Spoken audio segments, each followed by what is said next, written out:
Yeah, thanks, Chair. Yes, I am raising my hand, and I thought that before you say that the South African Reserve Bank must make a presentation, you're going to call for the adoption of the agenda so that we can raise an issue. We have written a letter to the South African Reserve Bank on the 28th of June 2022, asking specific questions about the evidence, prima facie evidence that was produced on Phala Phala farm. And we asked the South African Reserve Bank to confirm or deny if they have ever interacted with declarations from the sitting president about the millions of US dollars that were stored in Phala Phala. And we also asked if, as the institution that is responsible for foreign currency regulations, what has happened. And the Reserve Bank has not answered to that question. And it is their obligation constitutionally to be accountable to Parliament and to members of Parliament and to the people of South Africa. And the Reserve Bank has not given a specific response on an issue which is of public interest, which is about accountability. So I don't think that before they respond to that question, they must be permitted to present anything here in the committee. So let us be given a response first, unless if they are part of the crimes that are being committed in this country or wrong money movements. So can we be given an account first of what has the Reserve Bank done about the thus far undenied, undisputed foreign currency regulations violations by the sitting president, because they are an institution that is primarily responsible for that. Can we get that accountability before they make any presentation about the annual report and everything else, the Prudential Authority and everything? It's going to be given an account of just what happened with the money movement, because we have never been given an opportunity to could interact with them. We wrote letters, we wrote parliamentary questions. We even wrote letters saying that we're going to take them to court, but still they obdurately refused to respond to our questions. Can we be given a response before we clap them with Ramaphosa and the stealing of people's money, please?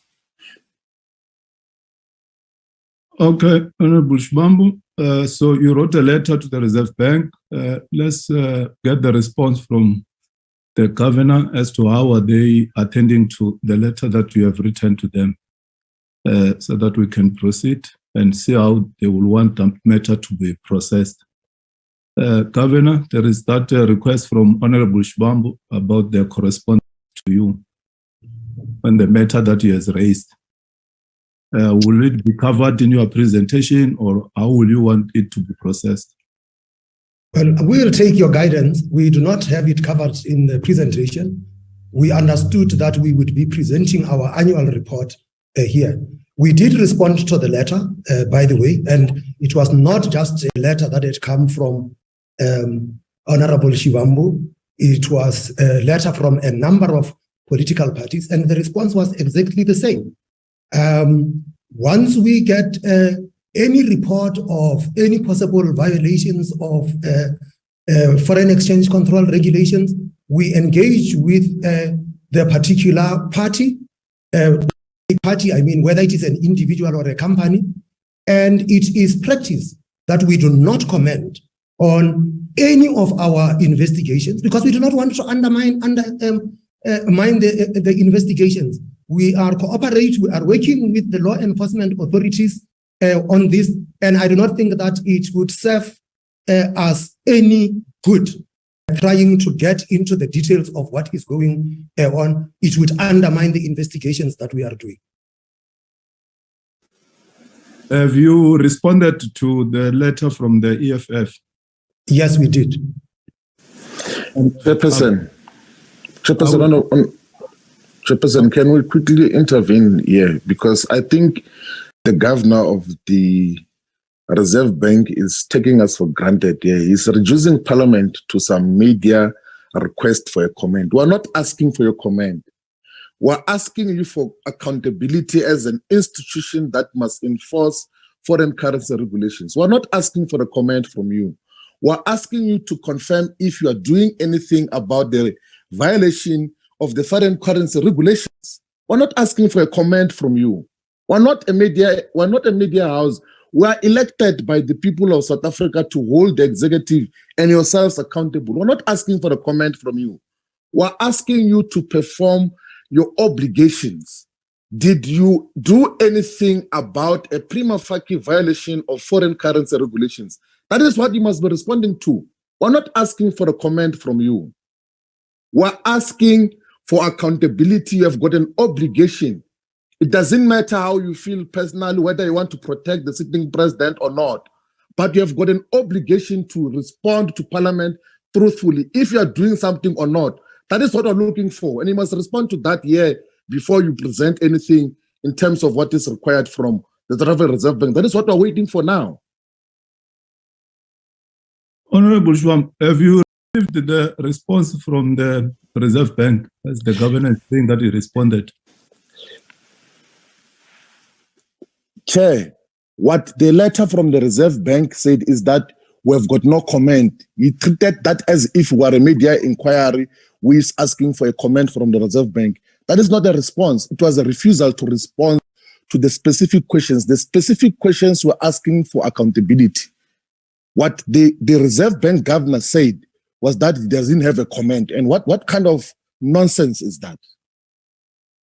What kind of nonsense is that when you treat members of Parliament and parliamentary processes as if you are treating the media? We're not asking for a comment from the Reserve Bank. We're asking for accountability, and it is constitutionally enshrined that all these institutions must account to Parliament. And accountability, where have you ever seen that you just say you do not have any comment? Where does that come from? And if that is permitted, it means that in all other instances, when we want to hold the executive and institutions of government or that are established by the Constitution accountable, we're going to be told no comment because we're dealing with a different process. Where in the law, where in the parliamentary regulations, where in the rules of the National Assembly of any other institutions of accountability does it say that an institution can say no comment based on this? Even the prima facie, even the sub judice rule of Parliament does not permit that. There is no case that is before a court of law that relates to Phala Phala currently. And there is no reason, none whatsoever, that the Reserve Bank cannot confirm or deny if it is investigating the matter of Phala Phala, because it's an issue of public interest that they must have to respond to. So there is nothing at all that prevents the Reserve Bank from answering to the questions that we have written to them. The letter which they have sent back to us was to say no comment, as if they are responding to a media house, to Daily Sun. We're not Daily Sun. We are a parliamentary body. We are a parliamentary institution that is got the obligation to ask questions and deserve the right to be responded to. So we want the response before we proceed with this process now. Okay, Honorable Shivambu, let me also allow other members to comment. Honorable George, Honorable Abraham, Honorable Mrolo. Thank you, Chairperson. I would also confirm that the DA did also write to the Reserve Bank regarding the matter, and that we did receive a reply. We are mindful also of the fact that there are several processes, etc., in a fairly complex matter. So we did receive the response with thanks. And our view would be that we do have business today to get on with. There are lots of issues in our economy that need to be attended to in terms of monetary policy, etc., and various other risk factors. So we would prefer that this meeting would continue with its business and not get sidetracked by this matter at this point. Thank you, Chair. Which can take us forward. Honorable Shivambu. Chairperson, there has not been any sound and balanced reason that has been given by the Reserve Bank as to why they're not responding to the question, because there's no sub judice case, there's no case before a court of law. The rules of the National Assembly are very clear in terms of issues that cannot be entertained in Parliament. It's issues that are currently under adjudication in a court of law. There's absolutely nothing before the court of law now. the Reserve Bank is obliged to respond. I don't think that there's anything difficult. They know, they've got their systems. They know who declares foreign currency when it comes into countries. They must just have to respond as to, did they receive any declaration of any foreign currency that is alleged to be in the president's farm? And if they do, they do. If they don't, they don't. What is complex about that? They must respond to that question because it's not sub judice. They must just confirm. They know that there was declaration on this date, there was no declaration on this date. What is difficult about that? What investigation do you have to make for what is from 22nd of June up until now? It's August now. How much more time do you need to just declare it if someone has declared a man which came to the country or not? What is difficult about that? Unless if they're part of a cover-up to try to hide the information that we need to be accounted for here in Parliament. So that is one issue that is quite obvious. We must not be taken for a ride here. We're not fools. We're not children.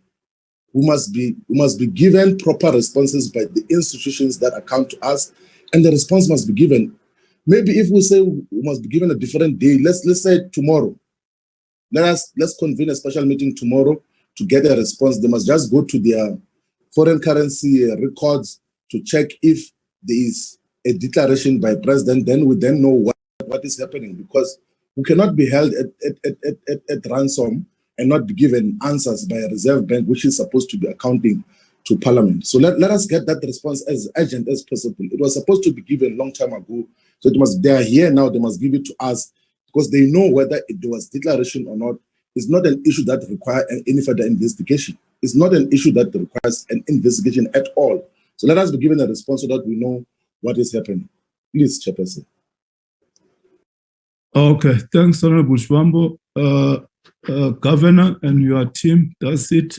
Honorable members of Parliament recommend that the Reserve Bank attends to this matter and come back to the committee with the adequate response. Can we at least agree that there are certain things which do not really need an investigation?